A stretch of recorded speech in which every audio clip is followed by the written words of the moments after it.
Well, hello everyone. Today, this is my teaser video for this is Sunday coming up, October 4th, which is Worldwide Communion Sunday. So we will be participating in communion. And I like Worldwide Communion Sunday because we know that Christian brothers and sisters around the world will be taking communion at the same time. So I think that's pretty cool. And we are doing communion. We're going to serve people where they're sitting, so they are social distance. And we have precautions in place. So you'll be able to take one cup that has a piece of bread in it and take a cup of juice, and we'll be able to pass that around. Then we'll take communion together as a congregation. So it's an exciting time. But as we think about Worldwide Communion Sunday, I had challenged everybody to pray this week for churches around the world, especially those who are being persecuted and those who haven't been able to open up or open back up yet or meet and join in fellowship. So we want to continue to pray for our brothers and sisters locally who are not meeting, and of course the persecuted church, and everyone who's just have to really hide their faith because of where they're living or the beliefs. My sermon this Sunday is actually called Limitless, and it's coming from Judges chapter 6 verses 12 through 16. So Judges chapter 6 verses 12 through 16. But really the question I want you to ask yourself, are you an optimist or a pessimist? I have to be honest, I had people, especially when I was as an operations manager, and I had to think of all the possible things that could go wrong on a project. That they used to call me Eeyore because I was negative or pessimistic. But I also looked at it as if we knew of things that could possibly go wrong and have a solution already worked out, that if those things happened, we were able to continue to move on with the project. So I saw that more as my job than my natural optimism or pessimistic person. But as I'm trying to think about what I am, I like taking on challenges, but I also like to think of all the possible incomes. I mean, not incomes, outcomes. I do that when I play golf. Every time I'm looking for a shot, if I'm going to make an error, which side of the course do I want to make an error on? If there's water on the right and sand to the left, well, I'd probably rather shoot toward the sand than toward the water. So I think my natural personality, I'm a very logical thinker. I think my natural personality just has me trying to think of all the possible scenarios and to make a best choice or best option. I don't know if that makes me optimistic or pessimistic. You may have your opinion.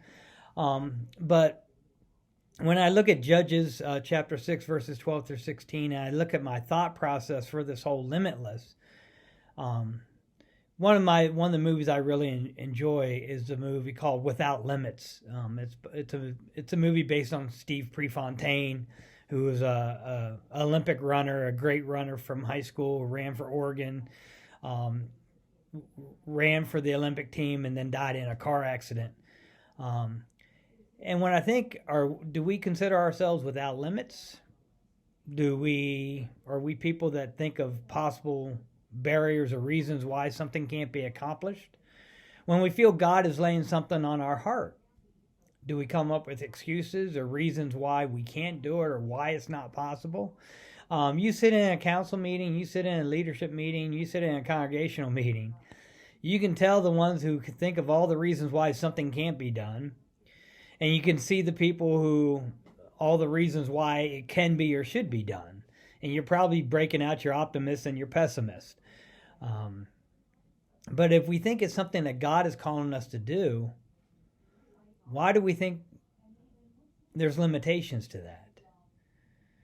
Do we think by us coming up with excuses is going to keep God from doing what he's trying to do, or he's going to use us for the way he wants to use us? I fought the feeling of going into ministry for over 3 years, where I didn't think that's truly what God wanted me to do. He wanted me to be a Christian businessman or whatever. I came up with all kinds of excuses, limits, or reasons why I shouldn't do something, and God just kept pursuing, he had a plan, and it didn't matter how long I was going to try to fight it.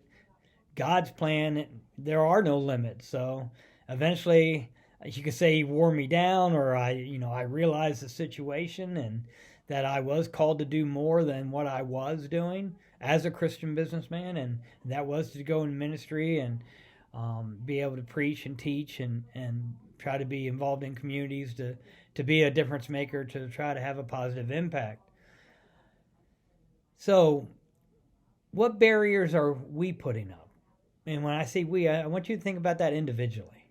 Are there certain barriers you're putting up why you can't do something? I know I will be talking about physical barriers. As I get older, each day I realize there's certain things I can't do that I used to be able to do. But does that mean I can't serve anymore? Or does that mean God's going to use me in a different way? And that's really what we need to be thinking about. Are we putting up our own limitations, putting up our own barriers, our own walls of why we can't do what God may be asking us to do? Because we all have different talents and different gifts, and it takes all those gifts and talents for the body of the church. And when I say the body of the church, I mean our congregation, but all the congregations in the world that are working together to glorify God. We all have different things. There's different churches that specialize or have solid ministries on things that we don't hear, and we don't need to have them here because those needs are being met elsewhere. But I think God has a niche or a specific ministry or two for every church to be that impact or difference maker in their community. And it's really easy to make excuses why something can't happen. But that's us putting up our own limitations. We have to remember that God considers us limitless. And with Him, there is nothing we can't accomplish. So think about that as you get ready for the sermon on Sunday. Also prepare your heart for Worldwide Communion Sunday as we do take communion. And find out, just think, are you putting up limits or barriers? Or are you allowing God to use you and be limitless? So I look forward to seeing everyone on Sunday. I'm excited when we continue to see new faces, continue taking new members.